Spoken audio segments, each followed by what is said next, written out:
Hi class, I'm James Moberly and this week I am one of your co-leads, and today in this lecture we're going to be talking about how to plan, manage, and evaluate the use of social media for marketing libraries. So when it comes to communication and outreach with social media, there's kind of three components to planning, what type of content, who will monitor and update, and who and how assessment will be done. Beginning with, usually start with the question like just even choosing the right tool or what site or platform to even use to begin with. You, how many of them should be used?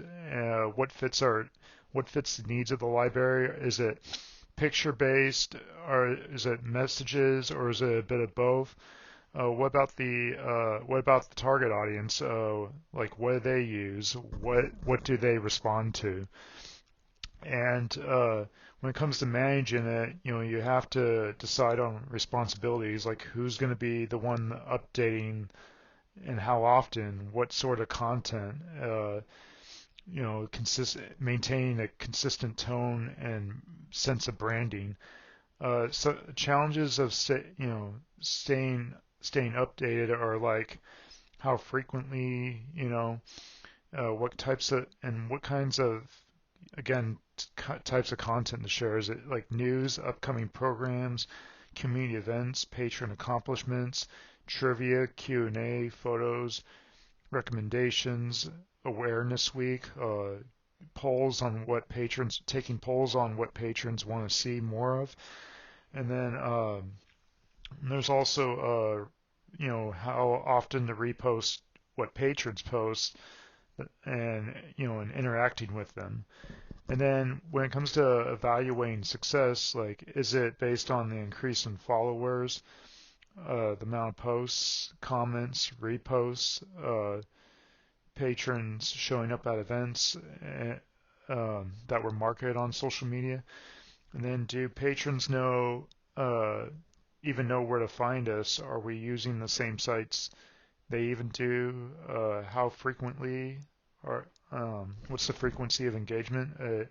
Is the content interesting or engaging, and are we even responsive to their comments and questions? And the two pins I posted were one was a set of tips and ideas for promoting the library using social media from a web page on superlibrarymarketing.com. And I thought this page was helpful because under under writing a mission statement for every platform, for example, like they basically say that depending on the platform you use, you kind of message your library a little bit differently. Like for example, if you're using Instagram, you would say like you're basically saying that the story of the library is being told through pictures. And then the second pin is a filled out example chart of a planning exercise for marketing by using social media, which was taken from the Madison from a PowerPoint presentation for marketing for the Madison Public Library, and what you're seeing on this page is another page, of that example plan, but this one is blank, whereas the one on Pinterest that I posted is filled out. So, with that being said about my pins, now my question to you is, do you, if you, if you've done, if you've used social media, if you work in a library and you've used social media to market your library, how successful or unsuccessful has that been? Or if you don't have that experience, what how successful has marketing been on you as a potential user or potential user? So please feel free to share on depending on no matter whether you're a library worker or a user, when it comes to marketing.